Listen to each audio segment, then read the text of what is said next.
The contract was signed in bloodless ink, but it felt like a wound. I stood in the sleek Manhattan office, staring at the man I was about to marry, a stranger whose cold blue eyes betrayed nothing. This was no love story. It was a transaction, a deal to save my family's crumbling legacy. My name is Ethan Caldwell, 28, heir to a fading real estate empire in upstate New York. The Caldwell name, once synonymous with wealth, was now a whisper of debt and desperation. My father's reckless investments had left us teetering on bankruptcy, and I was the last hope to salvage it. Across from me stood Lucas Harrington, 32, a Wall Street titan with a reputation for ruthlessness and a fortune that could buy half the city. His proposal was simple: marry him, merge our companies, and save my family's name. In return, he'd gain access to our historic properties, prime for his next big development. A win-win, he called it, his voice smooth as polished marble. But as I signed the papers, my stomach churned. I didn't know him. Not his favorite color, not his dreams, not even if he drank coffee or tea. All I knew was his reputation. Calculated, distant, untouchable. The ceremony was set for a month later, a public spectacle to seal the deal. No one asked if I wanted this. I didn't. The weeks before the wedding were a blur of fittings, press releases, and forced smiles at gala dinners. Lucas was always there, playing the part of the devoted fiancé, his hand resting lightly on my back for the cameras. Up close, he was striking, tall, broad-shouldered, with sharp cheekbones and hair that caught the light like spun gold. But his smiles never reached his eyes, and his touch felt like a prop in a play I hadn't auditioned for. I wondered if he felt the same hollowness, but I never asked. We were strangers, after all. The wedding was a masterpiece of excess, held at a sprawling estate in the Hamptons. White roses cascaded from chandeliers, and champagne flowed like water. I stood at the altar, my tailored tuxedo feeling like armor, and watched Lucas approach. He looked flawless, every inch the billionaire groom, but his jaw was tight, his gaze fixed somewhere beyond me. We exchanged vows, words that felt like lines from a script, and when he kissed me, it was brief, perfunctory, a check mark on a list. The crowd cheered, oblivious to the emptiness between us. That night, in our penthouse suite, we didn't touch. Lucas poured himself a whiskey, offered me one, and we sat in silence on opposite ends of a velvet sofa. "This will work," he said finally, his voice low. "We just need to play our parts." I nodded, staring at the city skyline through the floor-to-ceiling windows, wondering how long I could live a lie. Life as Lucas Harrington's husband was a performance. We attended charity balls, hosted dinner parties, and smiled for the tabloids. Behind closed doors, we were roommates at best. He worked late, disappearing into his office with calls to Tokyo or London, while I poured myself into saving Caldwell properties. Our conversations were transactional, schedules, appearances, business updates. I told myself it didn't matter. This was about survival, not love. But late at night, when the city hummed below, I'd lie awake, wondering about him. Why had he chosen me? He could have had anyone, or no one. Why marriage? Why this charade? There were rumors about Lucas, whispers of a guarded past, of secrets buried deep. I dismissed them as gossip, but a seed of doubt took root. 6 months into our marriage, the first crack appeared. I was at a fundraiser, chatting with a senator's aide, when I overheard a conversation behind a marble pillar. "Harrington's hiding something," a woman murmured. "That marriage? It's a front. Always has been." My blood ran cold.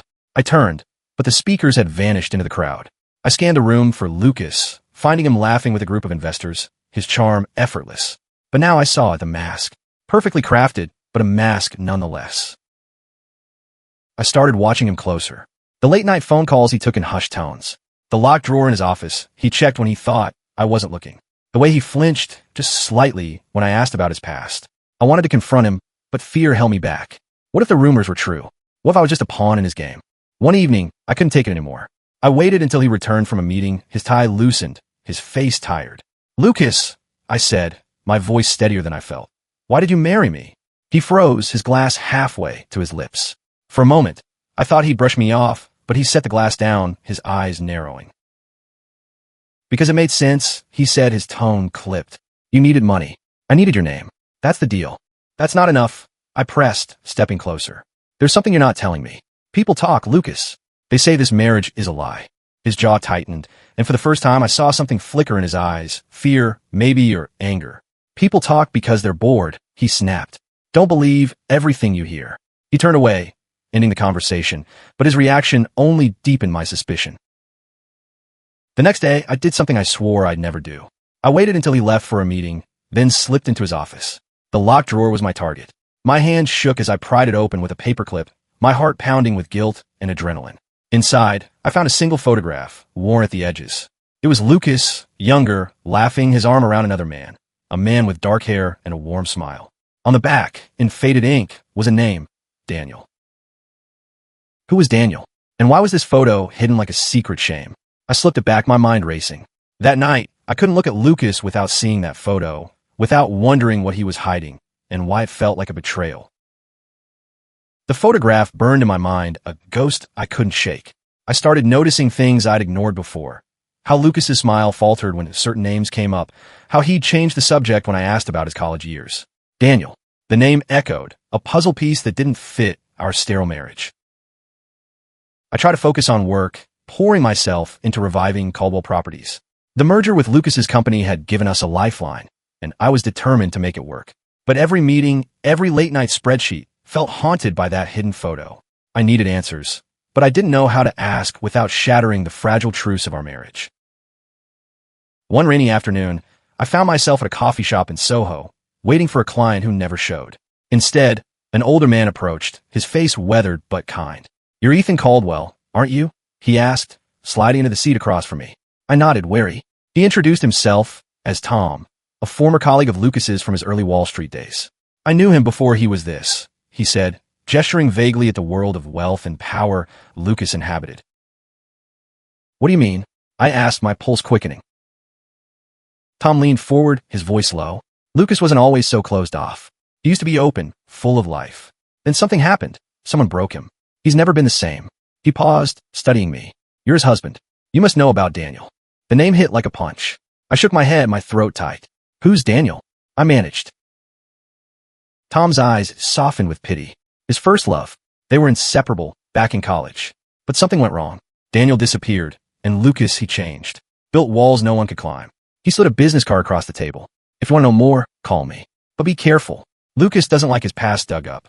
I left the coffee shop in a daze, the card burning a hole in my pocket. That night, I watched Lucas across the dinner table, his movements precise, his conversation polite but distant. I wanted to scream, to demand the truth, but fear stopped me. What if the truth was worse than the silence? Days later, I couldn't resist. I called Tom.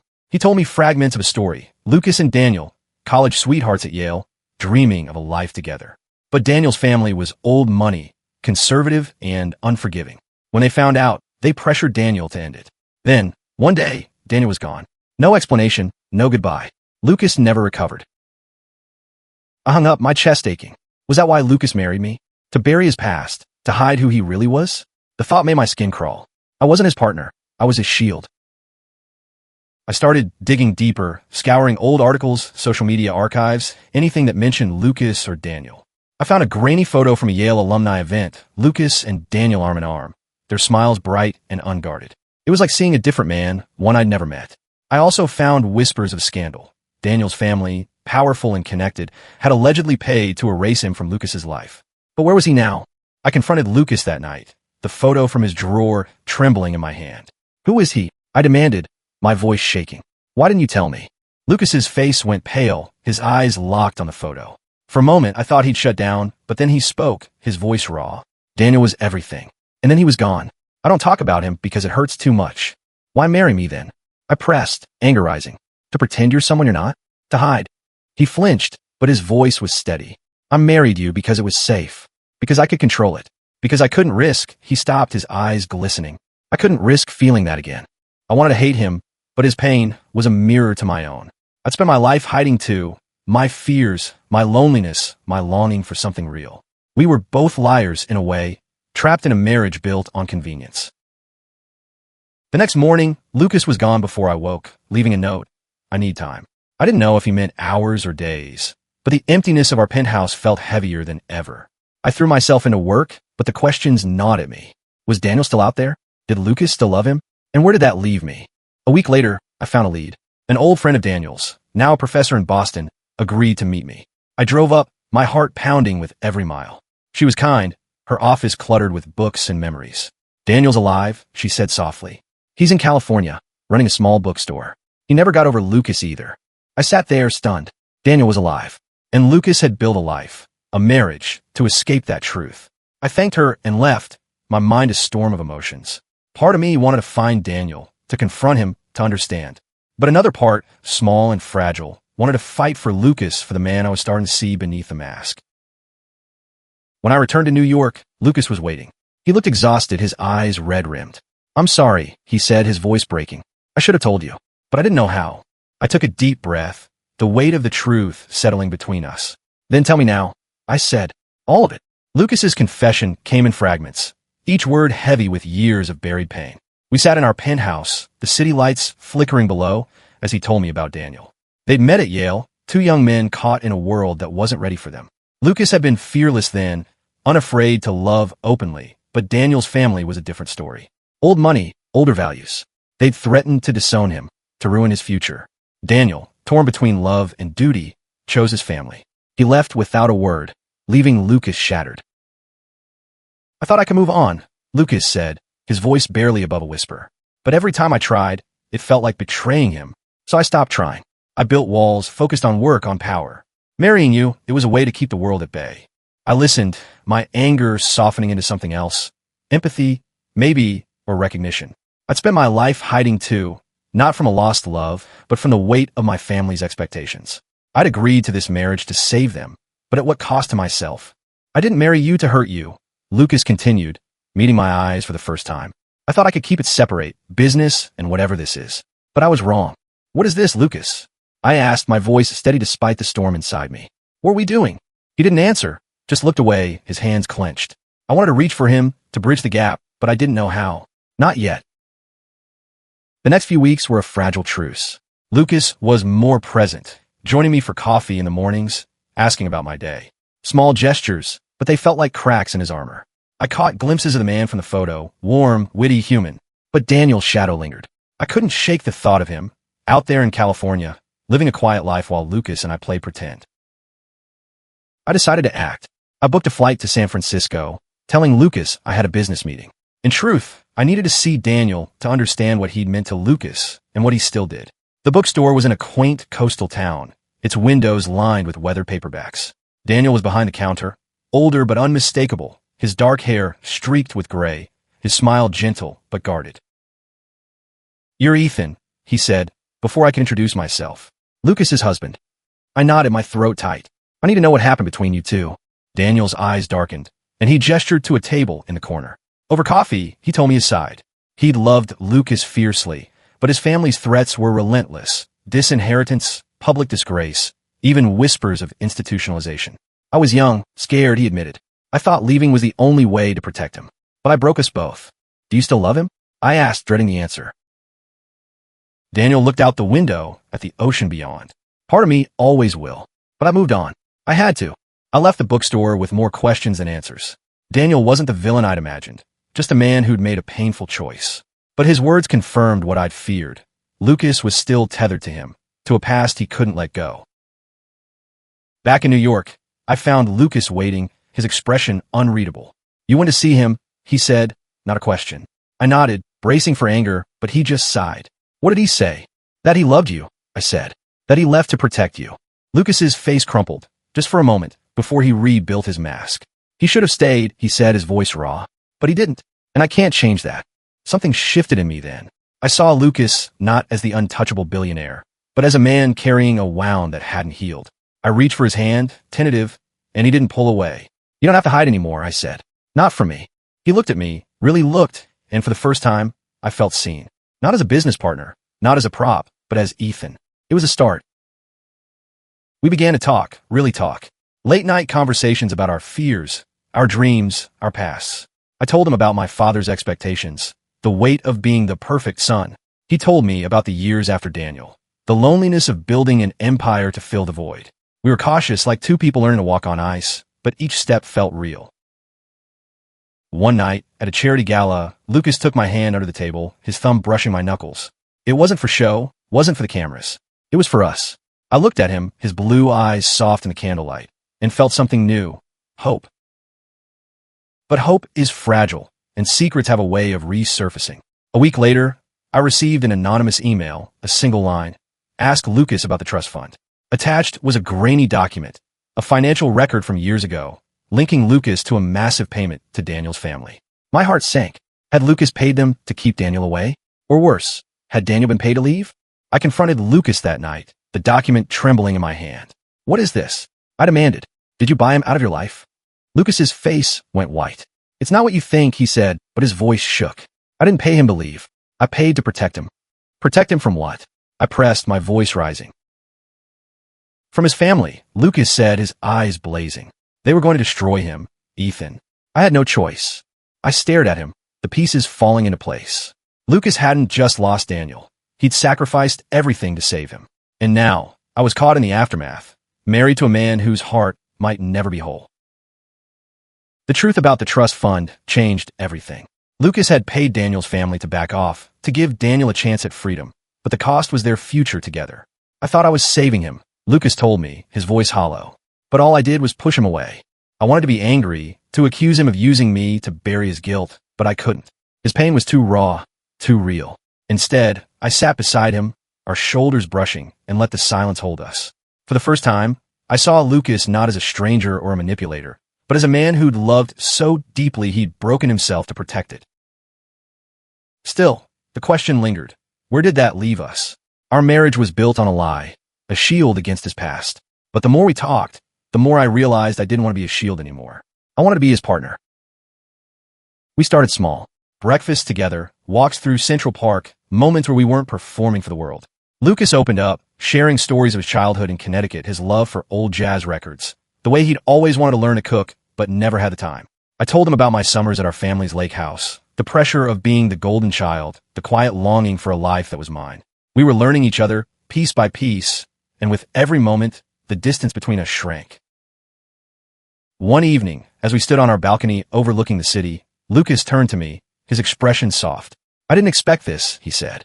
I didn't expect you. My heart stuttered. What do you mean? I thought this would just be business, he said, stepping closer. But you're not just a name on a contract, Ethan. You're real, and I'm starting to feel things I didn't think I could anymore. I reached for his hand, my pulse racing. I feel it too, I admitted. But I need to know you're in this for us, not to hide from him. He nodded, his eyes steady. I'm here. I want this. I want you. It wasn't a declaration of love, not yet, but it was a promise. And for now, that was enough. We decided to take a trip to escape the city and its expectations. We rented a house on the California coast, not far from Daniel's bookstore. I didn't tell Lucas I knew where Daniel was, but the coincidence felt like fate testing us. The house was perched on a cliff, the ocean stretching endlessly before it. We spent days walking the shore, cooking terrible meals, laughing until our sides ached. It was the closest I'd ever felt to him, the closest I'd felt to anyone. One night, as we sat by a fire on the beach, Lucas took my hand. I'm scared, he admitted, his voice barely audible over the waves. I've spent so long protecting myself. I don't know how to let someone in. Then let me help, I said, squeezing his hand. We'll figure out together.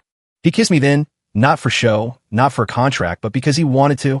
It was slow, tentative like a question. I answered with my own, and for the first time, our marriage felt real. But the past is never truly gone. The next morning, as we walked into town for coffee, I saw him, Daniel, standing outside his bookstore, unloading a box of books. Lucas froze, his hand tightening in mine. Daniel looked up, and their eyes met, a silent history passing between them. Lucas, Daniel said, his voice soft but steady. It's been a long time. I braced myself, waiting for Lucas to pull away, to fall back into the past. But he didn't. He squeezed my hand, grounding himself. It has, he said. This is Ethan, my husband. Daniel's eyes flickered to me, a mix of surprise and something else. Acceptance, maybe. Good to meet you, he said, and I believed him.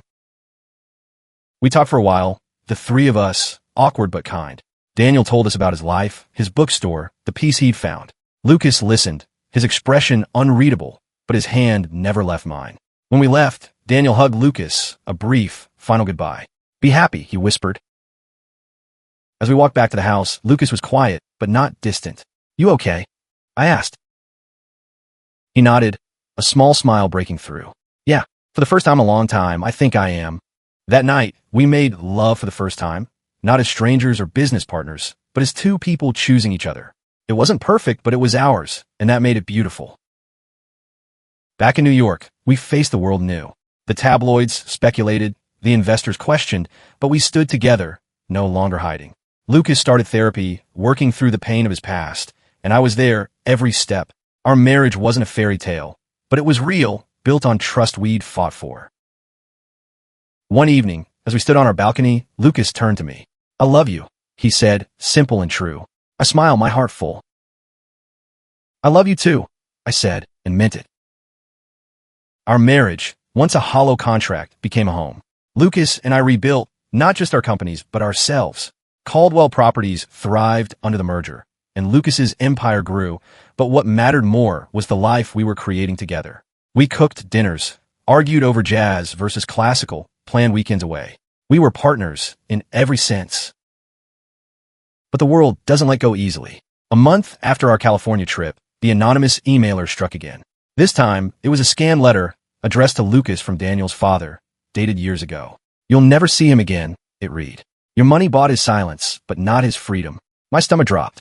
The letter suggested Lucas's payment hadn't just protected Daniel. It had trapped him, forced him into a life he didn't choose. I showed Lucas the letter, expecting him to shut down. Instead, he read it, his face pale, and said, "I need to fix this." We flew back to California, to Daniel's bookstore. Lucas insisted on going alone, but I waited nearby, my heart in my throat. When he returned, his eyes were red, but he looked lighter. "I apologized," he said. "I thought I was saving him, but I took away his choice. He forgave me, Ethan. He's free now." I pulled him close, feeling the weight of his words. Freedom wasn't just Daniel's, it was ours too. We'd both been chained to our pasts, to secrets and expectations, but we were breaking free together. Back in New York, we faced one last test. A tabloid published a story about Lucas's past, digging up Daniel's name, the trust fund, the scandal. It painted Lucas as a manipulator, me as a fool. We could have fought it, hired lawyers, buried it. But Lucas had a different idea. "Let's tell the truth," he said. We held a press conference, standing side by side. Lucas spoke first, his voice steady. "I married Ethan for business, but I stayed for love. My past shaped me, but it doesn't define me. Not anymore." I took his hand, adding, "We're not perfect, but we're real. And that's enough." The fallout was messy.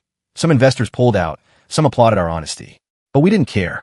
We found something worth more than money or power: each other. Months later, we renewed our vows, not for the world, but for us. On a cliff overlooking the Pacific, where the sky burned orange and pink, we promised to choose each other every day. No secrets, no masks, just us. As we stood there, hand in hand, I thought about the journey, how a marriage born of convenience had become a love born of courage. Lucas had hidden his heart to protect it, and I'd hidden mine to survive. But together, we learned to live. The wind carried our laughter, and the ocean stretched before us, endless and free. We weren't just a business deal anymore. We were a story, one we'd write together, page by page.